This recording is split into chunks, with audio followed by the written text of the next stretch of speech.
स्वागत है आप सभी का आपके अपने YouTube channel maths with Shahid Ansari में। आइए आज हम लोग कक्षा 10वीं की विमर्श पोर्टल पर लोक शिक्षण संचालनालय द्वारा जारी प्रश्न बैंक गणित विषय की 2021-22 के लिए जारी हुई है उसको सरल करेंगे। पहले पार्ट में हम यहाँ पे वैकल्पिक प्रश्नों को सरल करेंगे, उसके बाद दूसरे पार्ट में इसमें जो निबंधात्मक प्रश्न हैं उनको सरल करेंगे।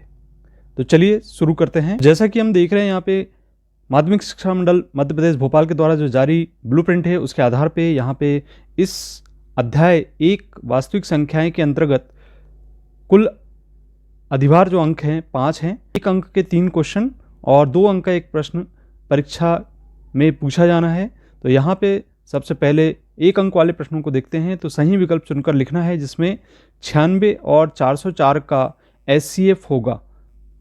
इसके लिए हम 96 के गुणनखंड निकाल लेते हैं। 96 के गुणनखंड हो सकते हैं 2 गुणित 2 गुणित 2 गुणित 2 गुणित 2 गुणित 3। और इसके बाद हम देखते हैं कि 404 के जो गुणनखंड है वह होंगे 2 गुणित 2 गुणित 101। अब देखिए यहाँ पे हम देख रहे हैं 2 की जोड़ी बन रही है, फिर पुनः 2 की एक और जोड़ी बन रही है। इससे हमारा SCF निकल के आ जाता है 2 गुणित 2 बराबर 4। तो इस प्रकार से इस विकल्प का जो आंसर है वह होगा B 4।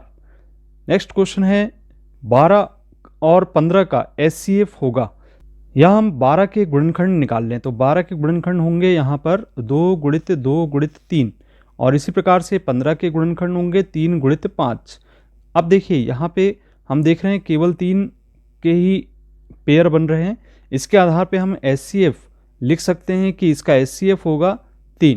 तो यहाँ पर जो आंसर होगा इस विकल्प का वह होगा A 3। तीसरा क्वेश्चन है 2 संख्याओं का गुणनफल 32 है और LCM 8 है तो उनका SCF होगा। तो देखिए हम जानते हैं कि SCF और LCM का जो गुणनखंड है वो दोनों संख्याओं के गुणनफल के बराबर होता है। तो यहाँ पे हम SCF निकाल सकते हैं। SCF गुणित LCM का मान हम 8 रखेंगे और पक्षांतर कर देंगे। तो यहाँ पे हम 32/8 कर दें और कैंसिल कर दें तो यहाँ पे हमारा मान निकल के आ जाता है 4 के बराबर। तो इस प्रकार से जो इसका SCF होगा वह होगा A ऑप्शन 4। नेक्स्ट क्वेश्चन है 4 और 7 का महत्तम समापवर्तक होगा। तो चूंकि 4 के गुणनखंड तो निकलते हैं लेकिन 7 के नहीं निकल सकते, इसलिए यहाँ पे इसका ऑप्शन पहला वाला सही होगा A आंसर इसका सही होगा 1। पांचवा प्रश्न है किसी पूर्णांक m के लिए सम पूर्णांक निम्न स्वरूप का होता है। तो सम पूर्णांक हमेशा इस प्रकार का होगा 2m के रूप का। और छठवें प्रश्न में जैसा कि हम देख रहे हैं कि संख्याओं 5, 15 और 20 के लिए LCM और SCF का अनुपात होगा। तो सबसे पहले 5 के गुणनखंड निकालें। तो 5 के गुणनखंड होते हैं 1 गुणित 5 या 5 गुणित 1 और 15 के गुणनखंड होंगे 3 गुणित 5 और इसी तरीके से 20 के गुणनखंड होंगे 2 गुणित 2 गुणित 5। यहाँ पे 5 की जोड़ी बन जाएगी और देखने पे आता है कि SCF होगा इसका 5। और LCM की बात करते हैं तो LCM आपको देखने को मिल रहा है यहाँ पे 5 तो बेनिस्ट है ही और साथ ही 2 गुणित 2 गुणित 3 भी प्राप्त हो रहा है। इसका मतलब ये है कि इसका जो हल है वह निकल के आता है 60 के बराबर। अब यदि हम LCM और SCF के अनुपात की बात करें तो LCM हमारा 60 है और SCF हमारा 5 है। कैंसिल करने पर 5 एकम 5 और यहाँ पे 12 बार कैंसिल हो जाता है। इससे अनुपात हमारा 12:1 के बराबर प्राप्त हो जाता है। तो इस तरीके से इसका जो हल होगा वह होगा ऑप्शन D 12:1। अब आइए रिक्त स्थानों की पूर्ति करते हैं जिसमें भाज्य बराबर भाजक गुणित भागफल धन शेषफल होता है। तो इसका आंसर होगा शेषफल। दूसरा है संख्याओं 8, 9, 25 का SCF होगा। तो हम गुणनखंड निकाल के इसका भी SCF निकाल सकते हैं।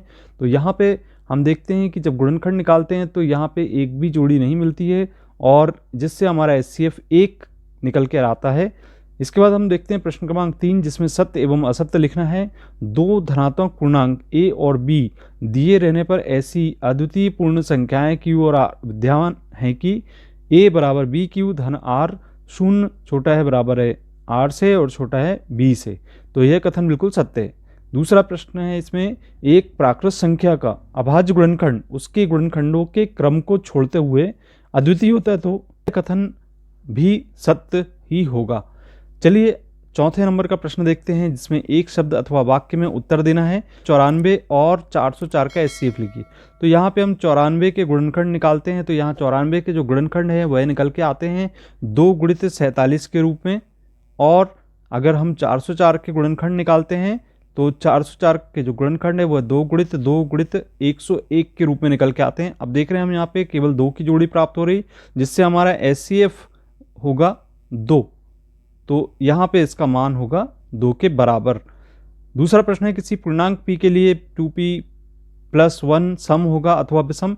तो देख रहे हैं हम यहाँ पे चूंकि +1 है और +1 हो रहा है अर्थात एक विषम संख्या में प्राप्त हो सकती है, तो इसका जो आंसर होगा वह होगा विषम। तो इस प्रकार से ये थे आपके वैकल्पिक प्रश्न, जो कि अध्याय 1 से परीक्षा की दृष्टि से महत्वपूर्ण हो सकते हैं।